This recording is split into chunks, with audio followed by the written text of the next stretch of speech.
Guys, real ആർട്ടിസ്റ്റിന്റെ പുതിയ വീഡിയോയിലേക്ക് എല്ലാവർക്കും സ്വാഗതം. അപ്പോൾ ഇന്ന് നമ്മൾ ചെയ്യാൻ പോകുന്നത് ഇതുപോലത്തെ ഒരു പ്ലെയിൻ കുർത്ത. ഇത് ഹൽദിക്ക് വേണ്ടി എൻ്റെ ഹസ്ബൻഡ് എടുത്തതായിരുന്നു. അപ്പോൾ പുള്ളി ഇതിൻ്റെ കളർ ഭയങ്കര ബ്രൈറ്റ് ആണെന്ന് പറഞ്ഞിട്ട് അങ്ങനെ ഇടാൻ കൊള്ളില്ല എന്നുള്ളൊരു ഇതിൽ അങ്ങനെ നിൽക്കുമായിരുന്നു. അപ്പോൾ ഞാൻ വിചാരിച്ചെന്നാൽ അത് നമുക്കൊന്ന് കൊള്ളിച്ച് കളയാമല്ലോ എന്ന്. അങ്ങനെ ഞാൻ എന്ത് ചെയ്തു, ഇത് പെയിന്റ് ചെയ്ത് നമ്മുടെ ഫാബ്രിക് പെയിന്റ്, നമ്മൾ തുണിയിൽ ചെയ്യുന്ന പെയിന്റിന്റെ പേര് ഫാബ്രിക് പെയിന്റ് ആണ്, അക്രിലിക് കളറല്ല. അപ്പൊ അക്രിലിക് അടിച്ചാൽ എന്താവുന്നുള്ളത് എനിക്കറിയില്ല.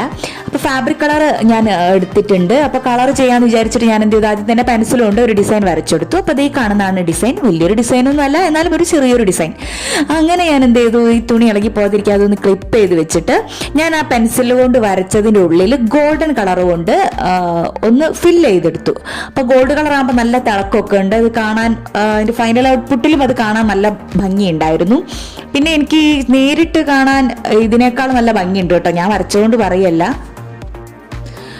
അപ്പോൾ ഇതേ ഞാൻ എന്ത് ചെയ്തു, നമ്മുടെ ചോപ്പ് കളർ എടുത്തിട്ടുണ്ട്. ചോപ്പ് കളർ എടുത്തിട്ട് അത് ആദ്യം ഞാനതുകൊണ്ട് ബോർഡർ കൊടുത്തു. അതായത് ഗോൾഡൻ കളറിന് മൊത്തത്തിൽ ഒരു ബോർഡർ കൊടുത്തതിന് ശേഷം ഒന്നും കൂടെ അതൊന്ന് ഹൈലൈറ്റ് ചെയ്യിക്കാൻ വേണ്ടിയിട്ട് ബോർഡറിൻ്റെ തൊട്ടടുത്തൂടെ ആയിട്ട് ലേശം കൂടെ ലൈറ്റായിട്ട് ഒന്നുകൂടെ ആ നടുഭാഗത്ത് മാത്രം നമുക്ക് ഗോൾഡൻ കളർ ഹൈലൈറ്റ് ചെയ്യിക്കുന്ന രീതിക്ക് ഒന്നും കൂടെ റെഡ് കളർ കൊണ്ട് ഒരു ഷെയ്ഡ് കൂടെ കൊടുക്കുകയാണ് ചെയ്തിട്ടുള്ളത്. അപ്പം അത് കൂടെ കൊടുത്തപ്പം ആ ഗോൾഡും ആ റെഡും കൂടെ വരുന്ന കോമ്പിനേഷൻ നല്ലതുണ്ടായിരുന്നു, എസ്പെഷ്യലി ആ മഞ്ഞ ബാക്ക്ഗ്രൗണ്ടിൽ. അപ്പം അങ്ങനെ കൊടുക്കുമ്പോഴത്തേക്ക് ഇതാ ഇങ്ങനെയാണ് ഫൈനലി നമുക്ക് കിട്ടിയിട്ടുള്ളത്. അപ്പം അതിൻ്റെ ഒരു സൈഡിൽ ഞാൻ കുറച്ച് വലിയൊരു ഡിസൈനും ബട്ടൻ്റെ ഇപ്പുറത്തെ സൈഡിൽ ഞാനൊരു മാർജിൻ കണക്കെ ഒരു സിമ്പിളായിട്ടുള്ളൊരു ഡിസൈനുമാണ് കൊടുത്തിട്ടുണ്ടായിരുന്നത്.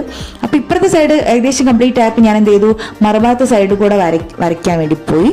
അപ്പോൾ നമുക്ക് ലാസ്റ്റ് ഇതൊക്കെ ചെയ്ത് കഴിഞ്ഞതിന് ശേഷം ലാസ്റ്റ് ഒരു പെയിന്റ് കൂടെ അടിക്കാനുണ്ട്, അത് ഞാൻ ലാസ്റ്റ് കാണിക്കാം.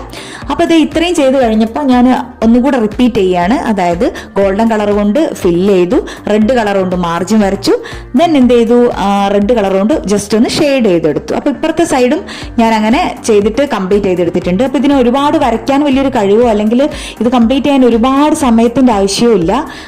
കുറച്ച് മിനിറ്റോട് കൊണ്ട് നമുക്കത് കംപ്ലീറ്റ് ചെയ്യാവുന്നതേ ഉള്ളൂ. അപ്പോൾ നമുക്ക് എന്തായാലും ഒഴിവാക്കി ഒരു കുർത്തയ്ക്ക് നല്ലൊരു ലുക്ക് കിട്ടിയല്ലോ, നല്ലൊരു ഒന്നുകൂടെ നമുക്ക് ഉപയോഗിക്കാൻ പാകത്തിലായല്ലോ എന്നുള്ളൊരു സന്തോഷമാണ്. ഞാൻ എന്തായാലും ഇതിൻ്റെ പോക്കറ്റൊക്കെ എടുത്ത് കളഞ്ഞിട്ട് സ്വന്തമായിട്ട് കുർത്തയൊക്കെ ഉപയോഗിക്കാനൊക്കെ എനിക്കൊരു പ്ലാനൊക്കെ ഉണ്ട്.